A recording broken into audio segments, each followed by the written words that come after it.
If you want to change the world, start off by making your bed.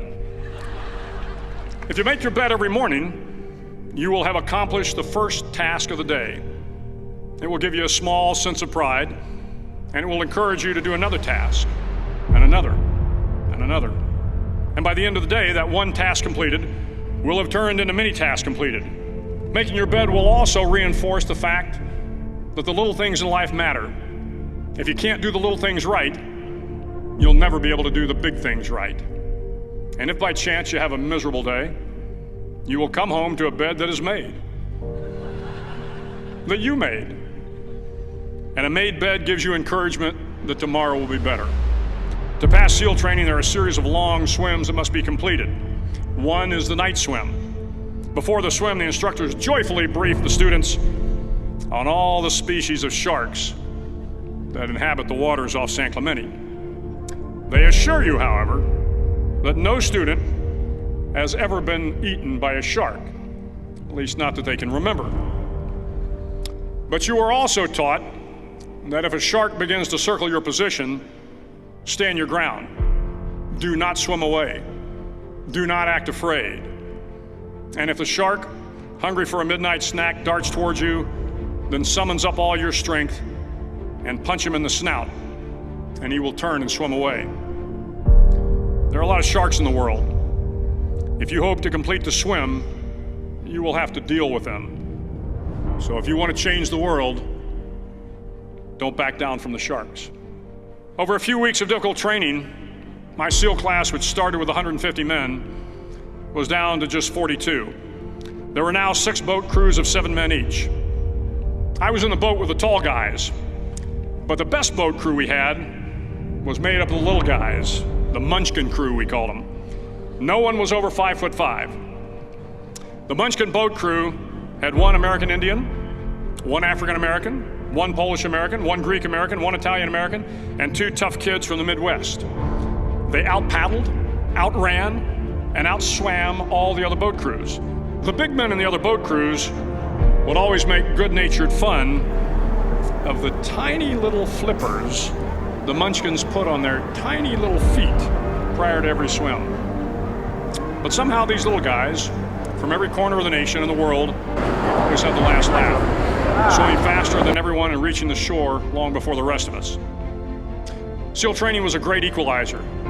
Nothing mattered but your will to succeed, not your color, not your ethnic background, not your education, not your social status.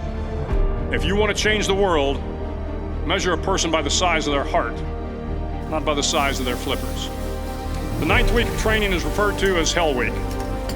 It is 6 days of no sleep, constant physical and mental harassment, and 1 special day at the Mud Flats. The Mud Flats are an area between San Diego and Tijuana where the water runs off and creates the Tijuana Sloughs, a swampy patch of terrain where the mud will engulf you. It is on Wednesday of Hell Week that you paddle down to the Mud Flats and spend the next 15 hours trying to survive the freezing cold, the howling wind, and the incessant pressure to quit from the instructors. As the sun began to set that Wednesday evening, my training class, having committed some egregious infraction of the rules, was ordered into the mud. The mud consumed each man till there was nothing visible but our heads. The instructors told us we could leave the mud if only 5 men would quit. Only 5 men, just 5 men, and we could get out of the oppressive cold. Looking around the mud flat, it was apparent that some students were about to give up. It was still over 8 hours till the sun came up. 8 more hours of bone-chilling cold. The chattering teeth and the shivering moans of the trainees were so loud, it was hard to hear anything. And then one voice began to echo through the night. One voice raised in song. The song was terribly out of tune, but sung with great enthusiasm. One voice became 2, and 2 became 3, and before long, everyone in the class was singing.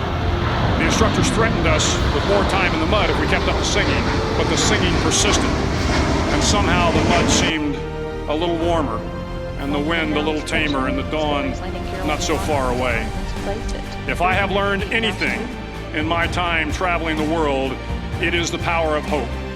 The power of one person, a Washington, a Lincoln, King, Mandela, and even a young girl from Pakistan, Malala. One person can change the world by giving people hope. So if you want to change the world, start each day with a task completed. Find someone to help you through life. Respect everyone. Know that life is not fair and that you will fail often. But if you take some risks, step up when the times are the toughest, face down the bullies, lift up the downtrodden, and never ever give up. If you do these things, the next generation and the generations that follow will live in a world far better than the one we have today. And what started here will indeed have changed the world for the better.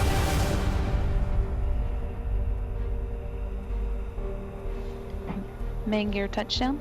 Pilot Jim Dutton now deploying the drag chute.